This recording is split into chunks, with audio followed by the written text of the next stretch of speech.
Chico Xavier, pelo Espírito Irmão X.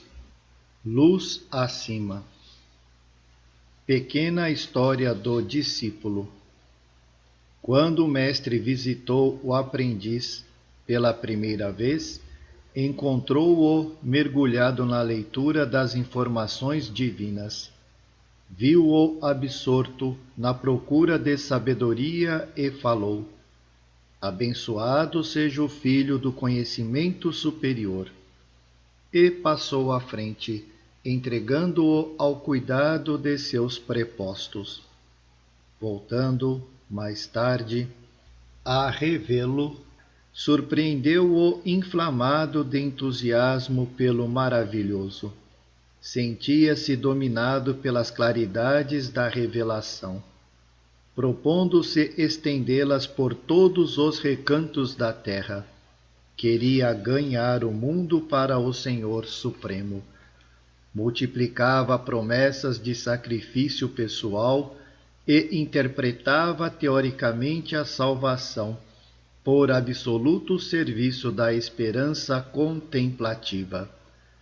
O companheiro eterno afagou-lhe a fronte sonhadora e disse: louvado seja o apóstolo do ideal.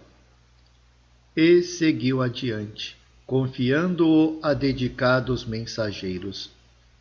Regressou em outra ocasião, a observá-lo e registrou-lhe nova mudança. Guiava-se o aprendiz pelos propósitos combativos. Através do conhecimento e do ideal que adquirira, presumia-se na posse da realidade universal e movia a guerra sem sangue a todos os semelhantes que lhe não pisassem o degrau evolutivo. Gravava dísticos incendiários, a fim de purificar os círculos da crença religiosa. Acusava, julgava e punia sem comiseração. Alimentava a estranha volúpia de enfileirar adversários novos. Pretendia destruir e renovar tudo. Nesse mistério, desconhecia o respeito ao próximo.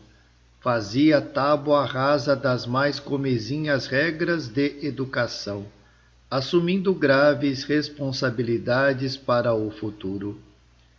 O compassivo, todavia, reconhecendo-lhe a sinceridade cristalina, acariciou-lhe as mãos inquietas e enunciou: amparado seja o defensor da verdade. E dirigiu-se a outras paragens, entregando-o à proteção de missionários fiéis. Tornando ao círculo do seguidor, em época diferente, reparou-lhe a posição diversa. Dera-se o discípulo a sistemática pregação dos princípios edificantes que adotara, condicionando-os aos seus pontos de vista. Escrevia páginas veementes e fazia discursos comovedores. Projetava nos ouvintes a vibração de sua fé. Era condutor das massas, herói do verbo primoroso, falado e escrito. O instrutor sublime abraçou-o e declarou: iluminado seja o ministro da palavra celestial.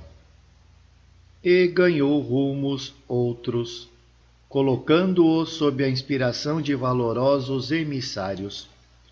Escoados longos anos, retornou o magnânimo e anotou-lhe a transformação. O aprendiz exibia feridas na alma. A conquista do mundo não era tão fácil, refletia ele com amargura.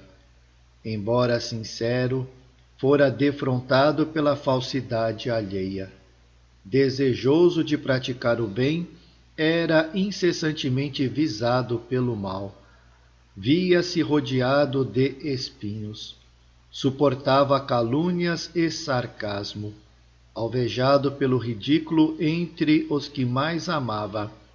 trazia o espírito crivado de dúvidas e receios perniciosos. Era incompreendido nas melhores intenções. Se dava pão, recebia pedradas. Se acendia luz, provocava perseguições das trevas.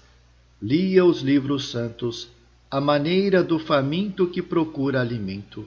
Sustentava seus ideais com dificuldades sem conta.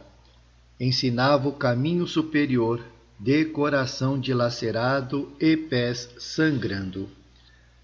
O sábio dos sábios enxugou-lhe o suor copioso e falou: amado seja o peregrino da experiência. E seguiu estrada fora, confiando-o a carinhosos benfeitores. Retornando, tempos depois, o Salvador assinalou-lhe a situação surpreendente. Chorando para dentro, reconhecia o discípulo que muito mais difícil que a conquista do mundo era o domínio de si mesmo. Em minutos culminantes do aprendizado, entregara-se também a forças inferiores. Embora de pé, sabia de conhecimento pessoal quão amargo sabor impunha o lodo à boca. Cedera, vastas vezes, às sugestões menos dignas que combatia. Aprendera que, se era fácil ensinar o bem aos outros, era sempre difícil e doloroso edificá-lo no próprio íntimo.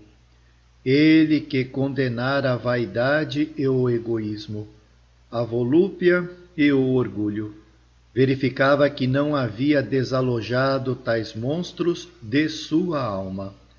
Renunciava ao combate com o exterior, a fim de lutar consigo muito mais. Vivia sob a pressão de tempestade renovadora. Ciente das fraquezas e imperfeições de si mesmo, confiava, acima de tudo, no Altíssimo, a cuja bondade infinita submetia os torturantes problemas individuais, através da prece e da vigilância entre lágrimas. O divino amigo secou-lhe o pranto e exclamou: bendito seja o irmão da dor que santifica. E seguiu para adiante, recomendando-o aos colaboradores celestiais. Anos decorridos, regressou o misericordioso e admirou-lhe a situação diversa. O discípulo renovara-se completamente. Preferia calar para que os outros se fizessem ouvir. Analisava as dificuldades alheias pelos tropeços com que fora defrontado na senda. A compreensão em sua alma era doce e espontânea, sem qualquer tendência à superioridade que humilha. Via irmãos em toda a parte e estava disposto a auxiliá-los e socorrê-los, sem preocupação de recompensa. Aos seus olhos, os filhos de outros lares deviam ser tão amados quanto os filhos do teto em que nascera. Entendia os dramas dolorosos dos vizinhos, honrava os velhos e estendia mãos protetoras às crianças e aos jovens. Lia os escritos sagrados, mas enxergava também a eterna sabedoria na abelha operosa, na nuvem distante, no murmúrio do vento. Regozijava-se com a alegria e o bem-estar dos amigos, tanto quanto lhes partilhava os infortúnios. Inveja e ciúme, despeito e cólera não lhe perturbavam o santuário interior. Não sentia necessidade de perdoar, porque amava os semelhantes como Jesus lhe havia ensinado. Orava pelos adversários gratuitos do caminho, convencido de que não eram maus e sim ignorantes e incapazes. Socorria os ingratos, lembrando que o fruto verde não pode oferecer o sabor daquele que amadurece a seu tempo. chorava de júbilo, a sós, na oração de louvor, reconhecendo a extensão das bênçãos que recebera do céu. Interpretava dores e problemas como recursos de melhoria substancial. As lutas eram para ele degraus de ascensão. Os perversos, ao seu olhar, eram irmãos infelizes, necessitados de compaixão fraternal. Sua palavra jamais condenava. Seus pés não caminhavam em vão. Seus ouvidos mantinham-se atentos ao bem. Seus olhos enxergavam de mais alto. Suas mãos ajudavam sempre. Sintonizava sua mente com a esfera superior. Seu maior desejo, agora, era conhecer o programa do Mestre e cumpri-lo. Pregava a verdade e ensinava a quantos procurassem ouvi-lo. Entretanto, experimentava maior prazer em ser útil. Guardava, feliz, a disposição de servir a todos. Sabia que era imprescindível amparar o fraco, para que a fragilidade não o precipitasse no pó, e ajudar ao forte, a fim de que a força mal aplicada não o envilecesse. Conservava o conhecimento, o ideal, o entusiasmo, a combatividade em favor do bem, a experiência benfeitora e a oração iluminativa. Todavia, acima de tudo, compreendia a necessidade de refletir a vontade de Deus no serviço ao próximo. Suas palavras revestiam-se de ciência celestial. A humildade não fingida era gloriosa auréola em sua fronte, e, por onde passava, agrupavam-se em torno dele os filhos da sombra, buscando em sua alma a luz que amam quase sempre sem entender. O Senhor, encontrando-o em semelhante estado, estreitou-o nos braços, de coração a coração, proclamando: Bem-aventurado o servo fiel, que busca a divina vontade de nosso Pai. E, desde então, passou a habitar com o discípulo para sempre.